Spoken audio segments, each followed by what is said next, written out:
வணக்கம். மதிமுகம் செய்திகள். இன்றைய முக்கிய நிகழ்வுகளை பார்ப்பதற்கு முன்பாக தலைப்பு செய்திகளை பார்க்கலாம். தமிழக வெற்றி கழக தலைவர் விஜய் திமுக அரசை கடுமையாக தாக்கி பேச்சு. பிரச்சார கூட்டத்தில் ஒருவர் உயிரிழந்ததால் மீண்டும் பரபரப்பு. மகளிர் கணக்கில் உரிமை தொகை 5000 வரவு. தமிழ்நாட்டை தொடர்ந்து நம்பர் 1 மாநிலமாக நிலைநிறுத்த பாடுபட போவதாக முதலமைச்சர் மு.க. ஸ்டாலின் பேச்சு. முதல்வர் மு.க. ஸ்டாலின் மீண்டும் முதலமைச்சராக ஆட்சி அமைப்பார். கூட்டணியில் உறுதியாக இருப்பதாக வைகோ பேட்டி. நாடாளுமன்ற பட்ஜெட் கூட்டத்தொடரின் முதல் அமர்வு நிறைவு. இரு அவைகளும் மார்ச் 9ஆம் தேதிக்கு ஒத்திவைப்பு.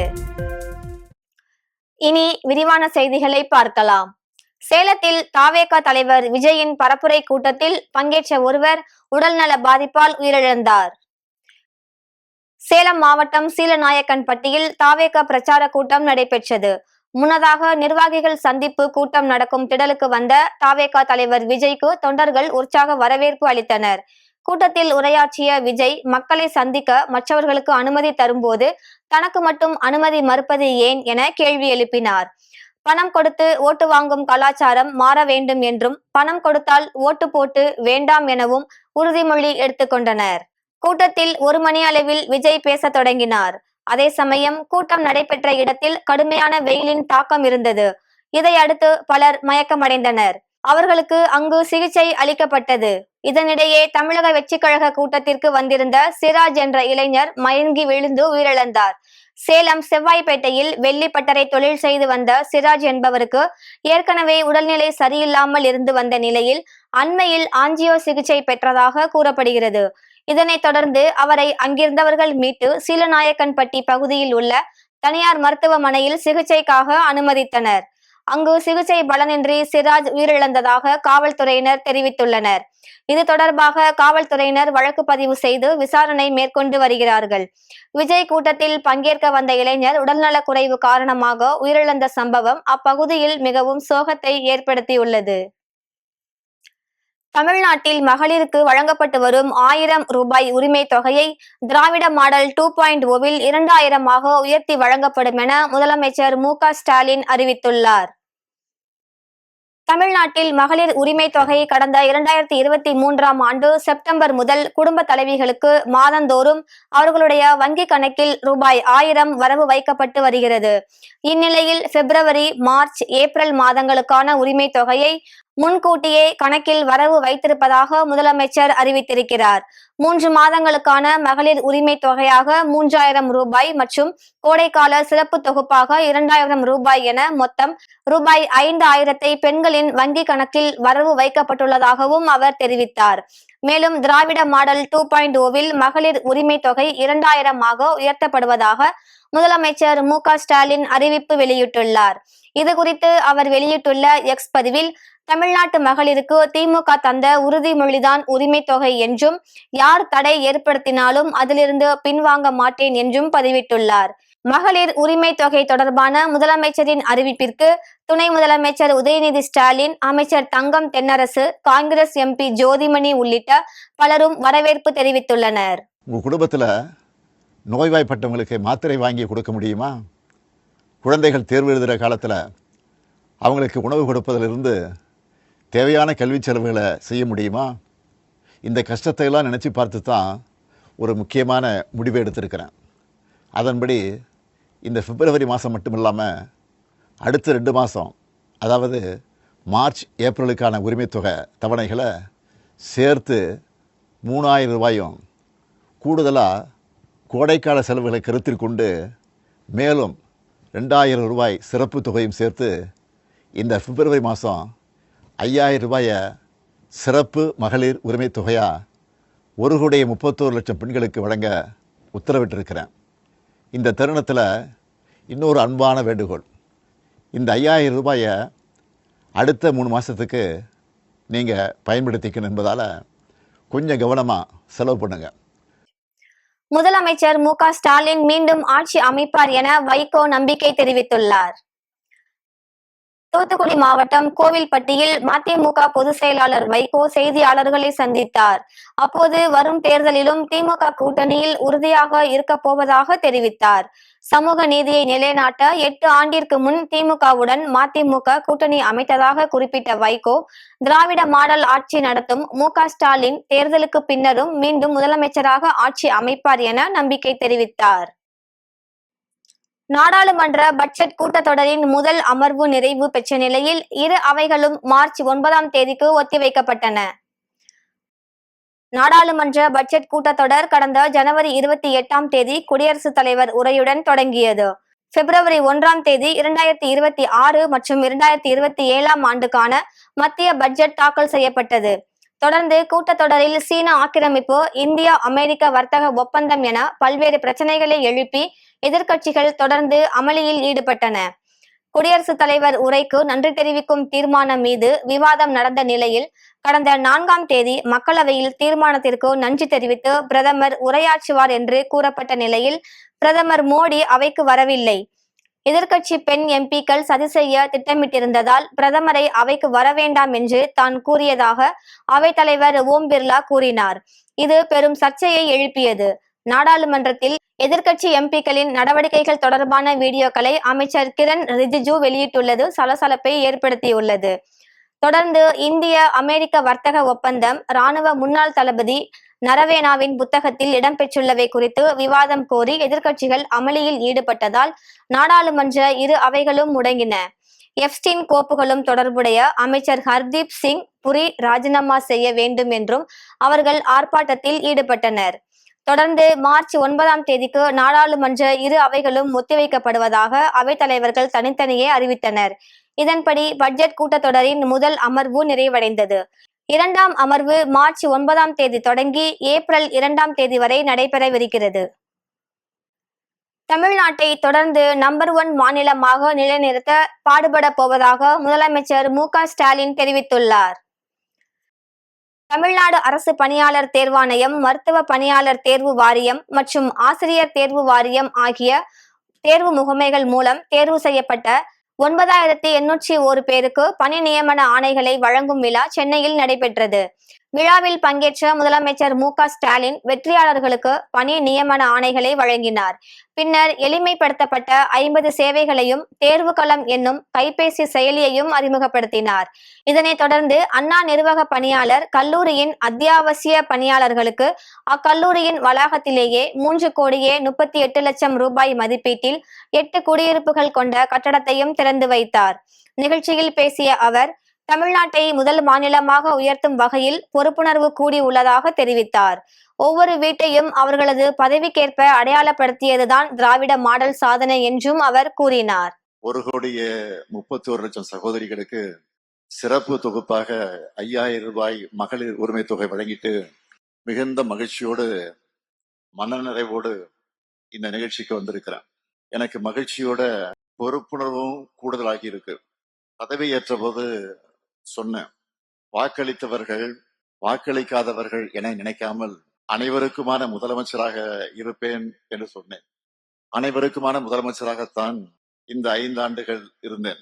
இனியும் அனைவரையும் அனைத்து வகையிலும் உயர்த்தக்கூடிய முதலமைச்சராக, தமிழ்நாட்டை தொடர்ந்து நம்பர் 1 ஸ்டேட்டாக உயர்த்தக்கூடிய எண்ணத்தோடு அந்த பொறுப்புணர்வு எனக்கு கூடியிருக்கு. கொடுத்த வாக்குறுதிகளை காப்பாற்ற எனக்கு நீங்க தான் பக்கபலமாக இருக்க போறீங்க. நம்முடைய நிர்வாகம் தேர்தல் தோல்வி பயம் காரணமாக மகளிர் உரிமை தொகையை முன்கூட்டியே அளித்துள்ளதாக எடப்பாடி பழனிசாமி விமர்சித்துள்ளார்.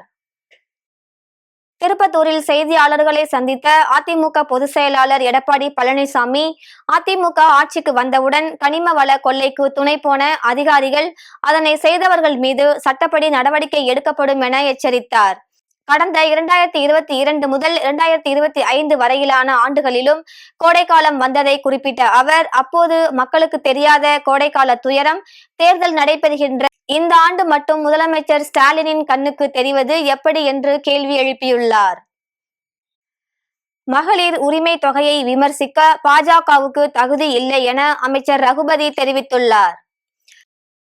சென்னையில் செய்தியாளர்களை சந்தித்த அமைச்சர் ரகுபதி, பாஜகவும் அதிமுகவும் எத்தனை சதிகளை செய்தாலும் திராவிட மாடல் 2.0 அமைவதையோ தடுக்க முடியாது என தெரிவித்தார். திமுக அரசை போன்று பாஜக ஆளும் மாநிலங்களிலும் உதவித்தொகை அறிவிக்கப்பட்டுள்ளதாக குறிப்பிட்ட அவர், பாஜகவும் அதிமுகவும் இத்திட்டத்தை முடக்க சதி செய்ததால் தான் முன்கூட்டியே மகளிர் தொகை அறிவிக்கப்பட்டுள்ளதாக விளக்கம் அளித்தார். எடப்பாடி பழனிசாமி எப்போதுமே சொல்வார், செய்ய மாட்டார். கடந்த காலங்களிலே அதை பல சம்பவங்கள் மூலமாக நாங்கள் எடுத்து காட்ட முடியும். ஆனால் சொன்னதை செய்கிற ஒரே தலைவர் எங்களுடைய தலைவர் தளபதி அவர்கள்தான். பாஜகவும் அதிமுகவும் எத்தனை கூட்டு சதிகளை செய்தாலும் திராவிட மாடல் 2 அரசு அமைவதையோ அதன் மூலம் மக்களுக்கு கிடைக்க உள்ள நன்மைகளையோ நிச்சயமாக தடுத்து நிறுத்த முடியாது என்பதை தெரிவித்துக் கொள்கின்றோம். வறுமையை ஒழிக்கும், வாழ்வாதாரத்தை மேம்படுத்தும் சமூக நல திட்டங்களை ரேவடி கலாச்சாரம் என கொச்சைப்படுத்தியவர் மோடி அவர்கள். இலவச திட்டங்களை வழங்குவது நாட்டினுடைய வளர்ச்சிக்கு ஆபத்தானது, இதனால் வரி செலுத்துபவர்களின் பணம் வீணாகிறது என்று வசைபாடிய பிரதமர் மோடி மகளிருக்கு மாதந்தோறும் 1000 ரூபாய்க்கு மேல் சேமிப்பு தருகிற விடியல் பயண திட்டத்தையும் விட்டு வைக்கவில்லை. அவர் விடியல் பயண திட்டத்தை விட்டு வைக்கவில்லை. 1000 ரூபாய் உரிமை தொகை தருவதையும் விட்டு வைக்கவில்லை.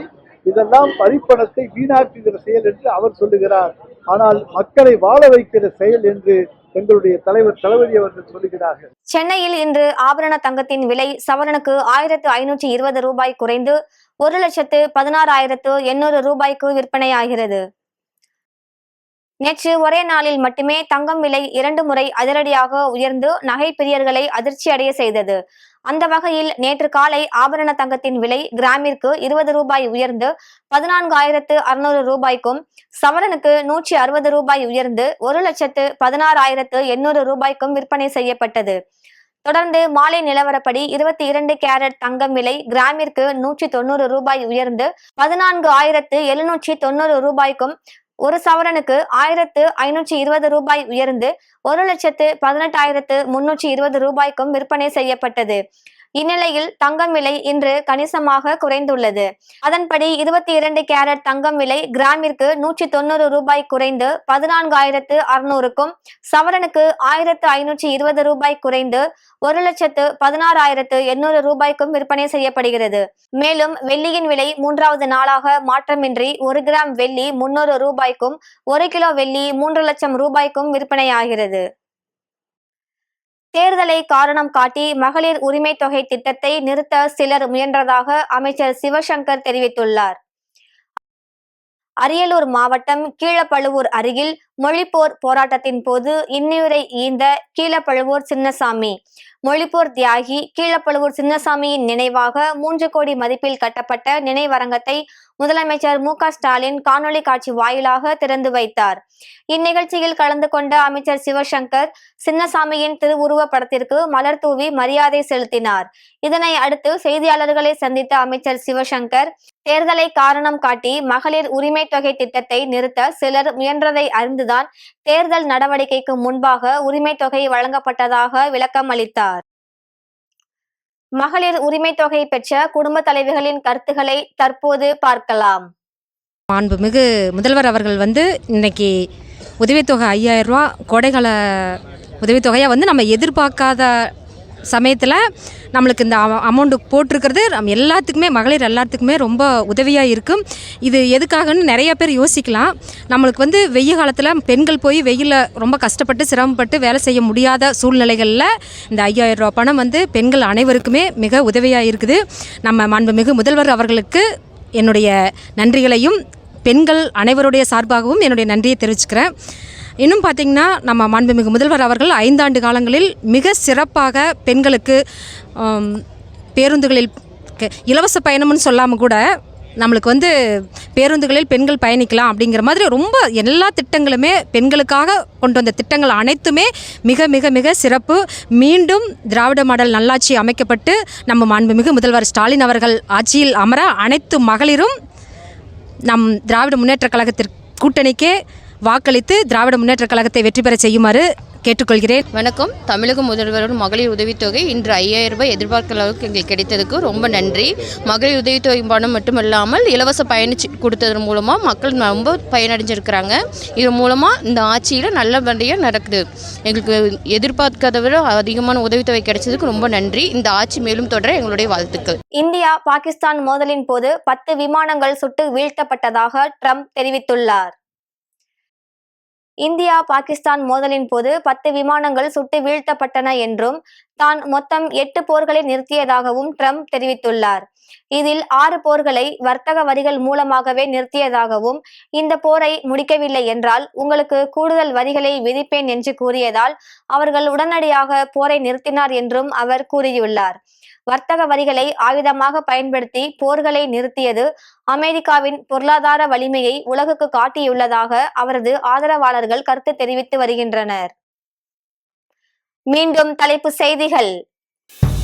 தமிழக வெற்றிக் கழக தலைவர் விஜய் திமுக அரசை கடுமையாக தாக்கி பேச்சு.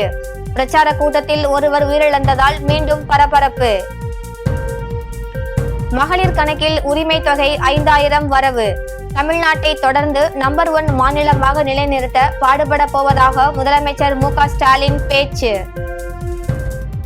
முதல்வர் மு.க. ஸ்டாலின் மீண்டும் முதலமைச்சராக ஆட்சி அமைப்பார். கூட்டணியில் உறுதியாக இருப்பதாக வைகோ பேட்டி. நாடாளுமன்ற பட்ஜெட் கூட்டத்தொடரின் முதல் அமர்வு நிறைவு.